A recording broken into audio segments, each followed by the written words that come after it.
Hello, we are so excited to be here and talk about the COVID-19 vaccine today. My name is Nisa and I'm a student at AU studying public health and health promotion, and I'm the health promotion manager at COVID and Beyond.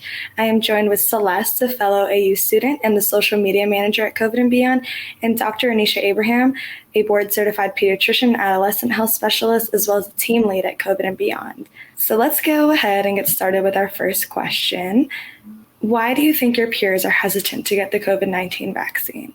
And I think it's mostly surrounding distrust of the vaccine due to history of the vaccine, inequities in medicine for some groups of people.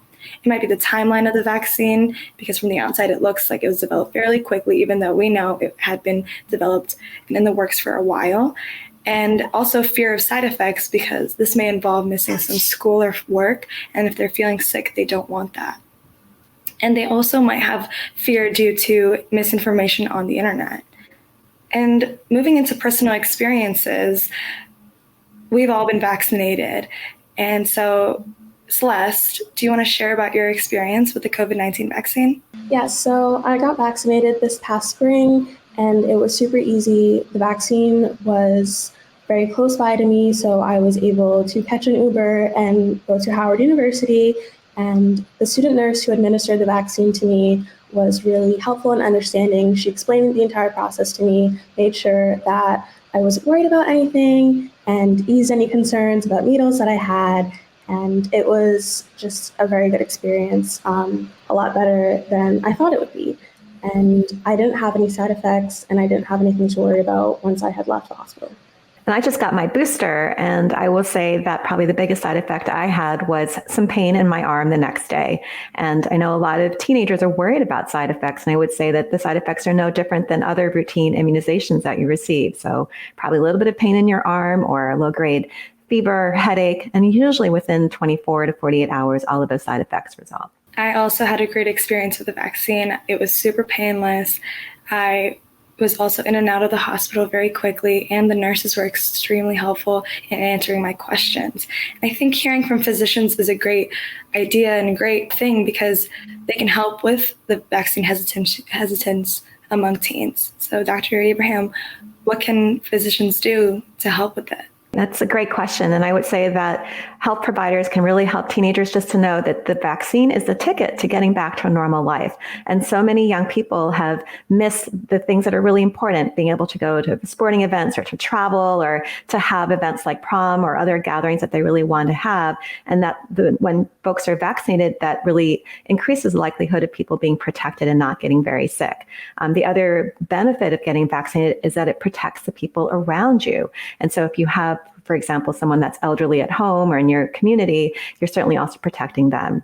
But I think that what's most important is being able to ask your specific questions, because I know lots of teenagers have very specific questions about what they're concerned about, and addressing those specific questions with your healthcare provider is really important, because they most likely have a relationship with you and can probably address those things. And being able to talk about it, I think, is a very important part of making sure that you then get the vaccine.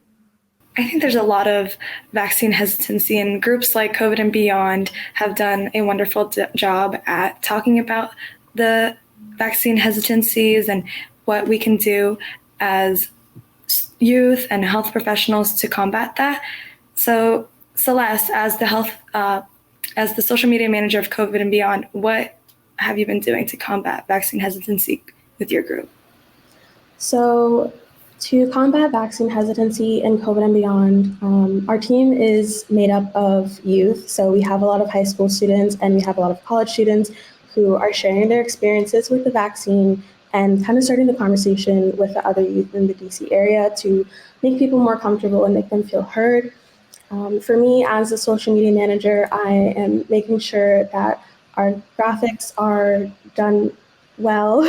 I'm making sure our graphics are informative and they're exciting and they're really sharing the information that our teens are looking for. And Nisa, as the health promotions manager, can you share a little bit about your side of things?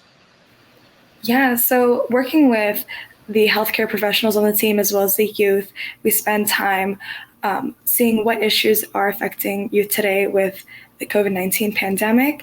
And we do a lot of collaborative work. And if you've seen our Instagram, you know that the the visuals are amazing, and the research comes from the support of the healthcare professionals, and without them, it's really difficult to do the work. So we really thank you, Dr. Abraham, as well as the other healthcare professionals on our team.